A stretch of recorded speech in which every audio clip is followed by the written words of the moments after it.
We might have a lot of trust here where I am right now. And so I'm like, okay, great. I trust myself completely. And I don't need to do anything else, which is true. Like where you are right now, it might be full of trust. And so you can be like, I trust myself. And that's because you're in an area that is known. But if once you step out of that area into an area that's unknown, then it's like, I can't trust myself. Hello, my friends. Great to be here with you. I am having a fantastic day, so thanks for asking. And in this episode, I'm going to talk about something that I've been working on personally and finding really important, but also that I've been working with other people on, which is developing trust in ourselves. It's a really important topic. It's going to influence everything that you do, from the project that you're taking on here, the purpose project, to really anything that you take on, anything that you've been holding yourself back on, anything that you want to feel more confidence in, and also just an ability to make mistakes, be messy, do things with more ease in your life. So I'll talk about all of that, but the episode is about developing trust in yourself. And so to start with, actually, I'd like to read from an email from a longtime reader and someone in my Fearless Living Academy. This person wrote to me in response to one of my recent episodes. But what they wrote is, something I've really appreciated about your work is the emphasis on how when we're trying to do something we don't already know how to do, it's not going to be a process that involves success in the way that we tend to think of that. And also, the times it goes sideways aren't failures. Those are in quotes. Success and failures are in quotes. They are an inherent part of learning how to do something and being human. I often think of babies learning how to walk and how they fall on their butts over and over again. And that doesn't mean that they are failures at walking. And they don't waste time like adults do and having a ton of feelings or thought loops about it either. They just figure out how to get back up and try again. They might get frustrated and scream and howl, but they don't turn it into, I'm a bad baby. I'm a bad human being.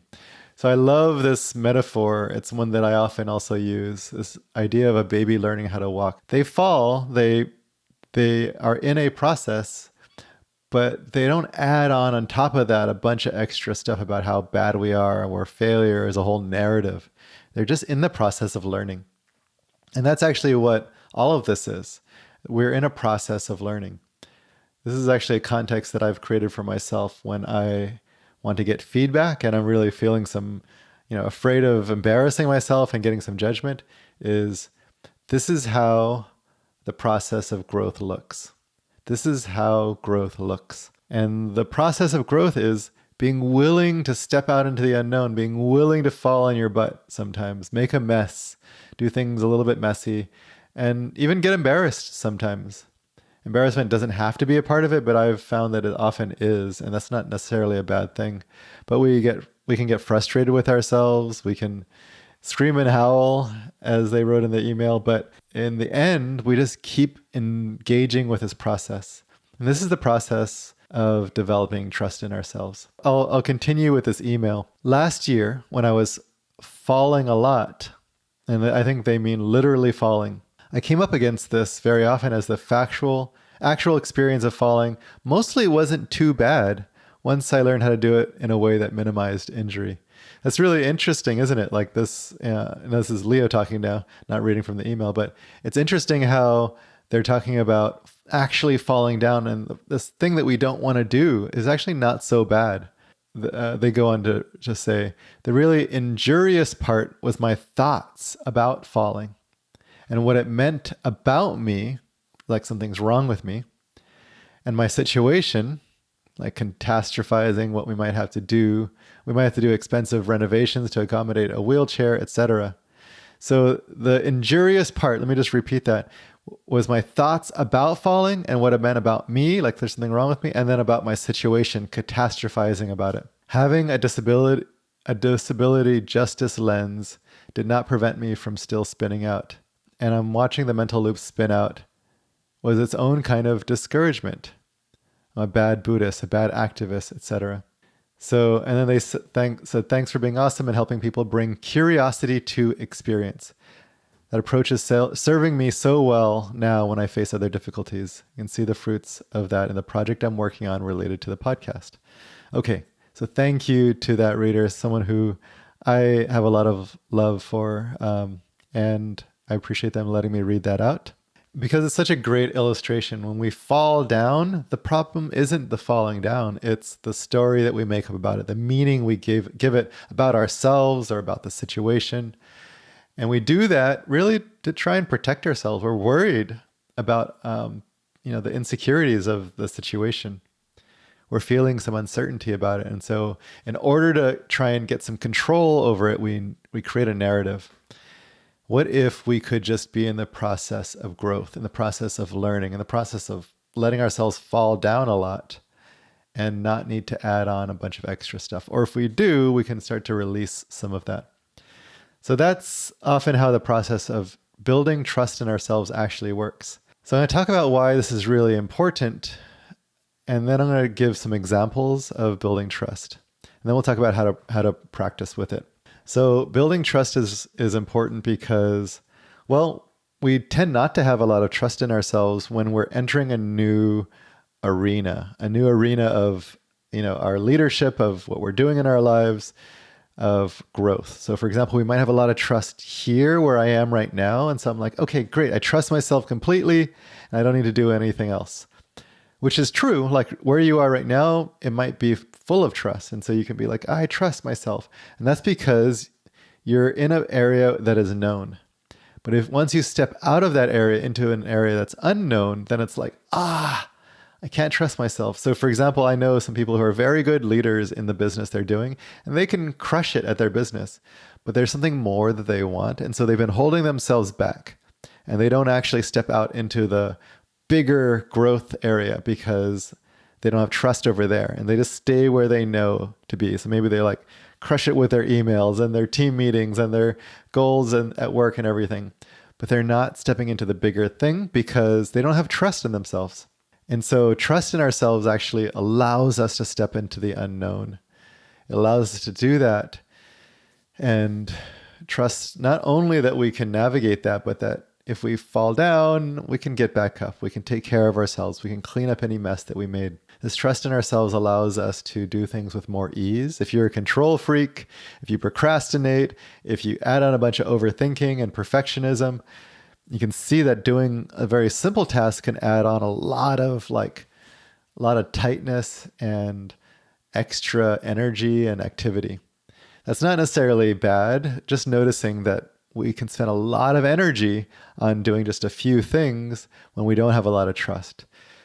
When we have trust, we can breathe and do things with ease, and it's just very simple.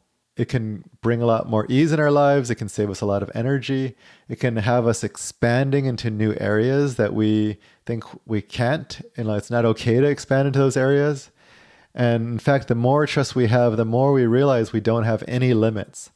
The only limits are the limits of where our trust is. It actually has us creating things in our lives more because we're actually willing to take those steps and fall on our butts a lot.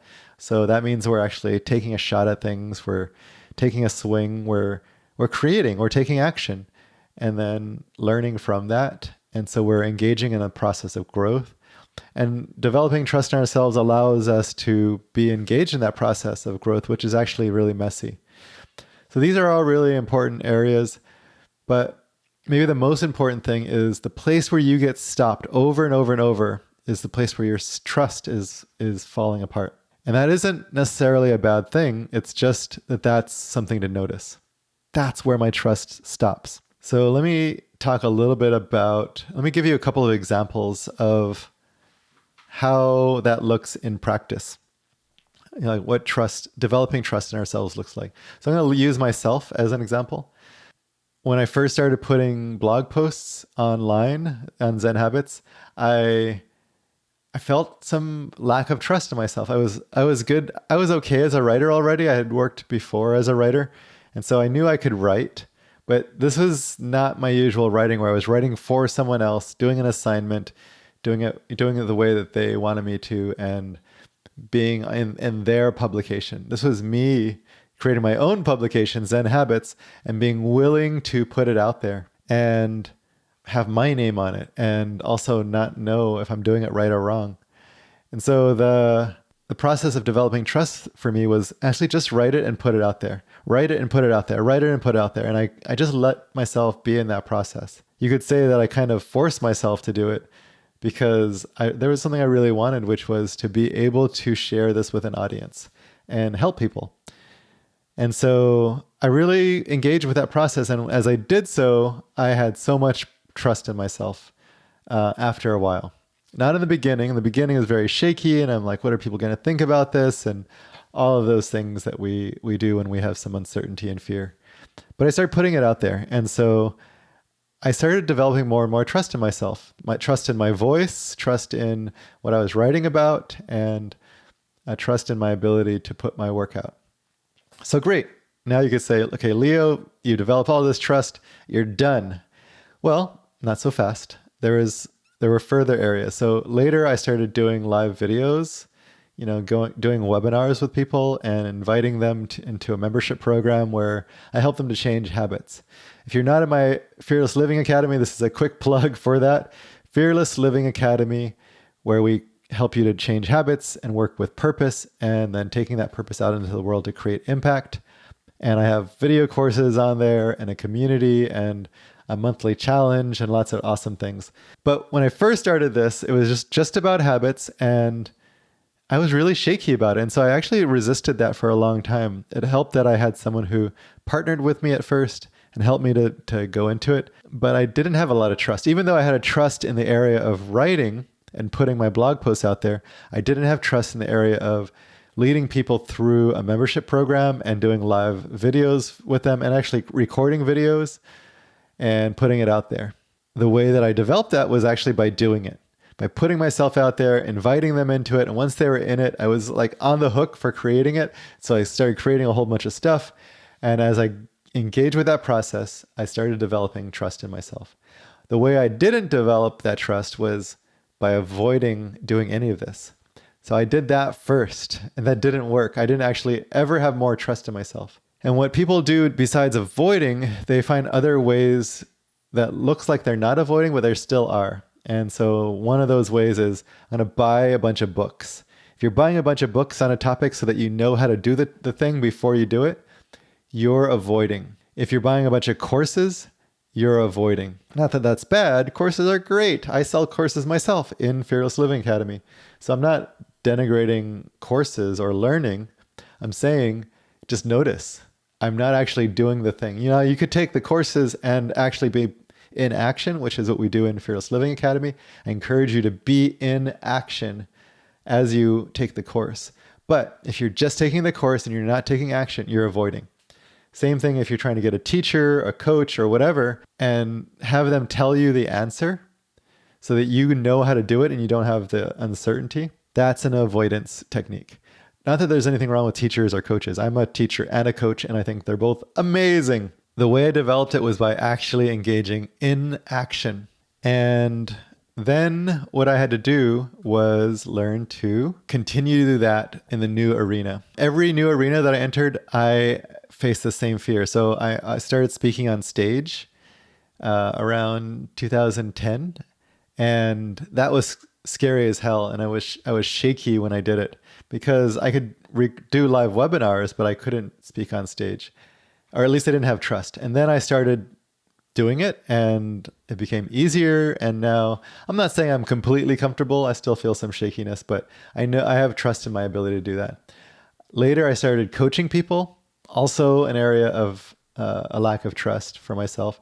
Engaged with it there, started getting trust in myself. The same thing when it came to leading workshops and retreats. Now it's something I have a lot of trust in, but I still struggle with it. So for example, in March, I went to Costa Rica and led people through a retreat, and I was feeling some shakiness. I'd done it before a bunch of times, but I was still feeling some shakiness. So I tried to control it by planning it out perfectly, scripting out everything. And that didn't work. I was still feeling a lot of shakiness. So I'm like, let me buy a bunch of books. Let me look online And I recognized that this was me just not trusting myself. And so I started to look at like, what's the fear underneath it? And how do I actually practice trust in myself? So if I were to practice trust, I would have some things that I was going to do, but I wouldn't have it all really planned out in detail. If I was going to practice trust, that I could show up to the sessions at the retreat, be in front of people, and then start leading them from this place of trust. So I said, let me try that. So I showed up in Costa Rica. I had a brief outline of a plan, but it wasn't detailed. I knew what I wanted to do in general, but not in detail. And I would show up at a session during the retreat, like a 2-hour session with like one line written out, maybe two. And then I would just sit there and feel into it. And what I did while I was there was I would put my hand on the ground as I was sitting there in front of people. And I would breathe. And I would just listen, like, what am I feeling called to do? What would come up, inevitably, I would just trust it. And I would just lead people through that. And I would do it sometimes several times throughout the session. And each time, some kind of message came to me. I don't know if it's from my subconscious, or you could think of it as from the universe or from God, whatever your beliefs are. But it came to me. And so it was just a simple, like, this is what's called for right now. And I would touch the ground and something would be given to me. I don't know where from. I don't even hypothesize. It just was something, and I would just trust it. You could say spirit. You could say it was just my own knowing. But something would come up and I would just do it. And then magic got created because what happened was I didn't need to plan the whole thing out. I could trust what was showing up. I could be with people as they were and meet them there, and then listen to what I felt was needed based on what was happening in the moment. It actually made the experience of the retreat much richer for me, but I think much better for people because they weren't just being given a cookie cutter script. It was me being willing to work with whatever they were bringing into the room. Whatever they were bringing to Costa Rica, I got to work with. And this is now how I would do retreats from now on, is I am going to show up with some intention, with some kind of a outline of a plan, but without needing to have it scripted out. And then practice trust. I left Costa Rica with a much deeper sense of trust in myself and a much deeper willingness to trust whatever came up, to listen and trust whatever came up and then put into action and then work with that. So that's what developing trust looks like. And hopefully you can see that that actually made the retreat much nicer for me, much easier. I loved it. People as well loved it. And I got to connect with people with an open heart rather than a controlling kind of plan. Now, I'm not saying that's how you have to do everything. What trust might look like for you is to create some structure and then to trust that structure. So the structure might be, I'm going to write every day at 6 p.m. and then just show up and trust that structure. So it's not that you don't have structure. It's not that you don't have plans, but we can show up for things with trust. So a good question, if you wanted to practice with this, is if I trusted myself, what would I do here? And then trust that and actually do it. So the first question is, if I trusted myself completely, what would I do? Would I choose into this? Would I jump in and sign up for something? Would I commit myself and not knowing if I can do it or not? Not knowing if I'm going to be perfect at it or not. If I'm learning something, could I learn in public and get feedback and learn from that feedback? If I'm developing something, creating something, could I develop in public, create in public, and allow people to see me in the messy process of learning? Modeling what it looks like to learn. If I wanted to lead people, could I do so without needing to prepare a million things? Could I do so with some preparation, but just the amount that's needed, and then come in and trust that I could lead from that place? If I wrote something, created something, and wanted to put it out into the world, if I fully trusted myself, I would just put it out there. I wouldn't need it to be perfect. I wouldn't need it to be right and avoid people's judgment. If I trusted myself, I could allow people to judge me and actually be like, okay, got it. Let me listen to your feedback. I'll take in what there is to take in, and also remain connected to my own truth because I trust my truth. And so feedback doesn't become a difficult thing. If I trusted myself, I wouldn't need to only be in places that feel safe or with people that feel safe. I could go out and be courageous and put myself out there and be vulnerable, and then let people, have their reaction. Let people be how they're going to be, but trust myself to be able to navigate that, to work with the emotions that might come up for me and for them. Those are some of the things I might do if I trusted myself. So what might you do with your purpose project that you're working on here if you fully trusted yourself? What might you take on beyond this project if you were to trust yourself? Maybe the project already is limited in your trust. What would be available in your life if you were to be able to trust yourself more? These are the questions I would encourage you to ask yourself, and then actually start to take action. If trusting yourself means I'm going to put my book out there, one chapter at a time before it feels fully done, before I feel fully ready, then actually take that action. Do it as courageously as you can. Now, maybe what for you, where you are right now is like, I'm just going to share it with one person. Maybe that's all you need to do. Maybe it's 2 or 3 people I trust, but keep practicing beyond the edge of that, into the unknown. Trusting ourselves is being willing to fall on our butts like a toddler, not know how to do something, look like a fool, and embrace that, laugh about it, have a little bit of lightness to it, and then trust that you can deal with whatever happens on the other side of that. Cleaning up messes, being with people's reaction, giving yourself love if needed, and actually navigating the unfolding, emerging landscape that happens when we put ourselves into the unknown. It doesn't have to be controlled. It doesn't have to be perfect. It doesn't have to be something you already know how to do. It doesn't have to be something that you're ready for. You're always going to feel not quite ready when you are practicing trust. And that's how it looks. You start falling forward and catching yourself with the next step. That's how it looks to practice walking, is you fall forward and you catch yourself with the next step, and then you fall forward and you catch yourself with the next step. It will never feel like you're ready for that next step. That's how it is to practice trust, is we keep falling forward before we feel we're ready, and then we catch ourselves and we practice this, and eventually we have so much trust in ourselves that it becomes easier. It never is 100% easy, but it's easier. And then we go into the next area of where we don't trust ourselves.